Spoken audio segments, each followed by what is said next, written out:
Of that yesterday, and our plan is to continue that for the time being. Today he feels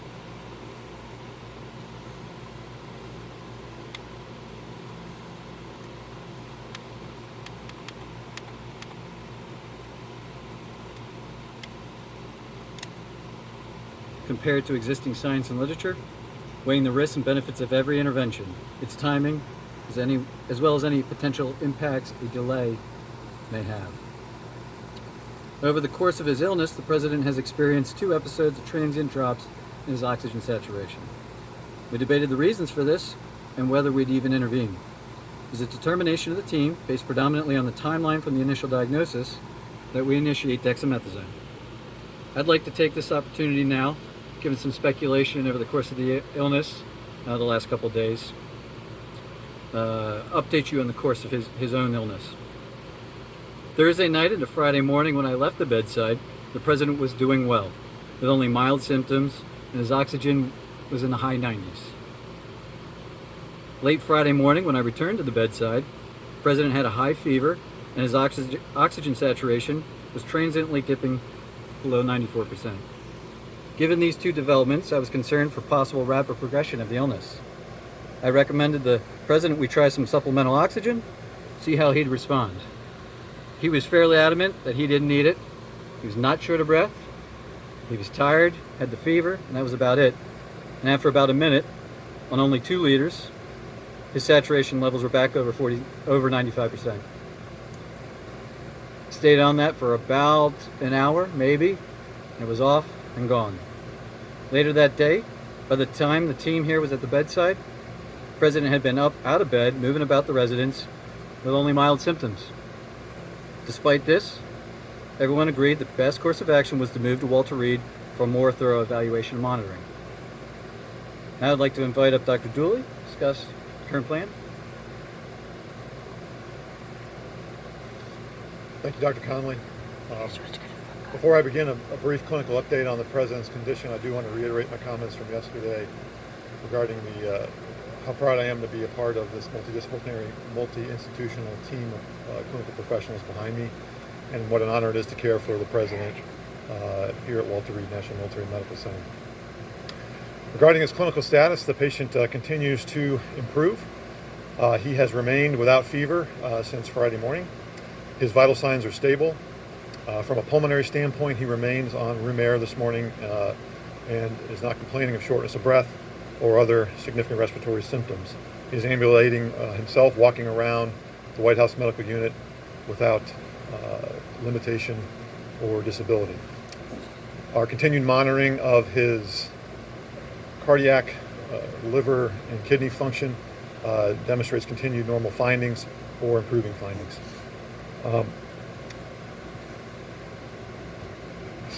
I'll now turn it over to Dr. Garibaldi from Johns Hopkins to talk about our therapeutics and, again, our plan for the day.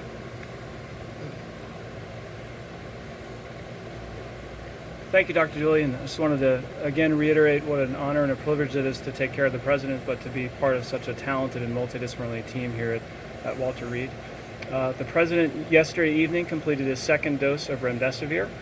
He's tolerated that infusion well. We've been monitoring for any potential side effects, and he has had none that we can tell.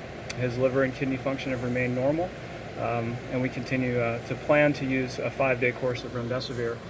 In response to transient low oxygen levels, as Dr. Conley has discussed, we did initiate dexamethasone therapy, and he received his 1st dose of that yesterday, and our plan is to continue that for the time being. Today he feels well. He's been up and around. Our plan for today is to have him to eat and drink, be up out of bed as much as possible, to be mobile. And if he continues to look and feel as well as he does today, our hope is that we can plan for a discharge as early as tomorrow to the White House, where he can continue his treatment course. Thank you very much, and I'll turn it over to Dr. Conley for any questions. Just a moment, please.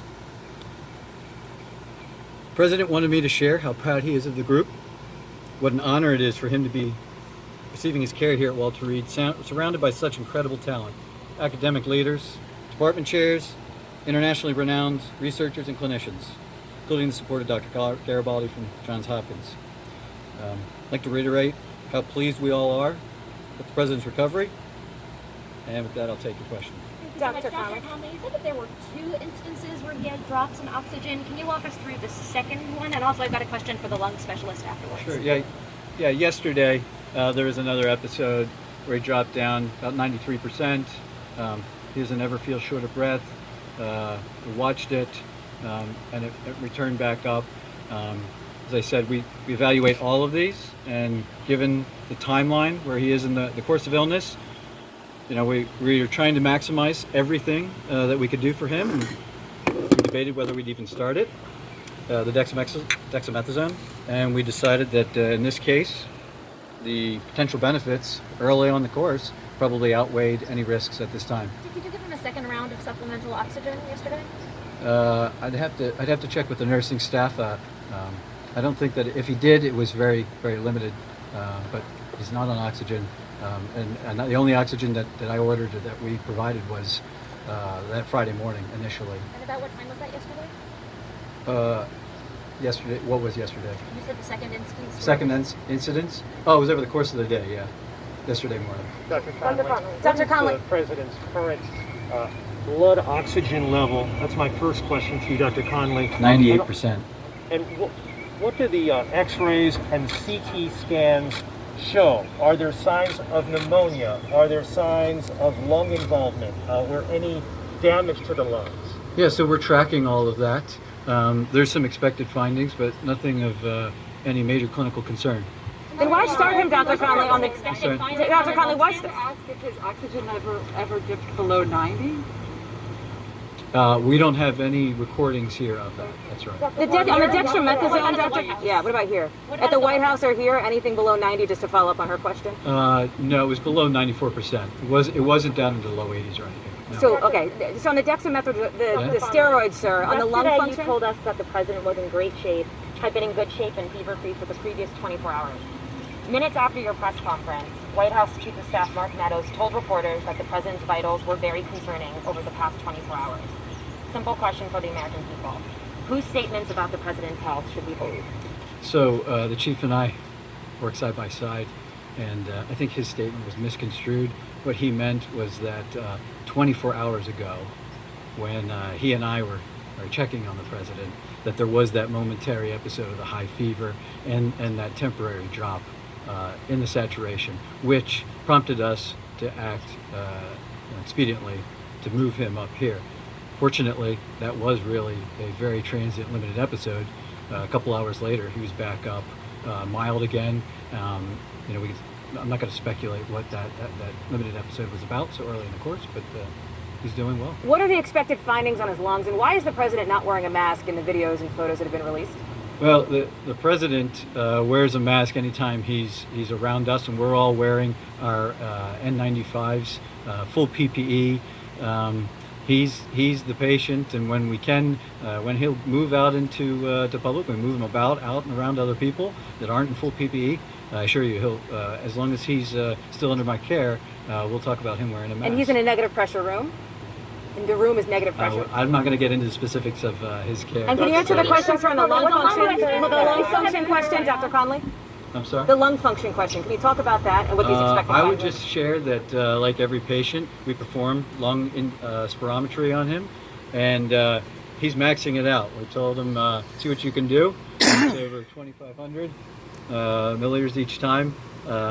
He's doing great. Yeah. But are your scans showing any irregularities in his lungs? Are there any obesities? Are there anything? To disclose that the president had been administered oxygen. It's a good question. Thank you. I was trying to reflect the upbeat attitude that the team, the president, that his course of illness has had. Didn't want to give any information that might steer the course of illness in another direction, and in doing so, it came off that we were trying to hide something, which wasn't necessarily true. So here I have it.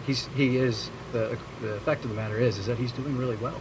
He is responding, and as the team said, if everything continues to go well, we're going to start discharge planning back to the White House. That's it. Thank you, folks. Dr. Conley, on his lung scans. This is again, you did this yesterday. Can you please explain what you found on his lung scans? Hey, Chief, you want to Chat?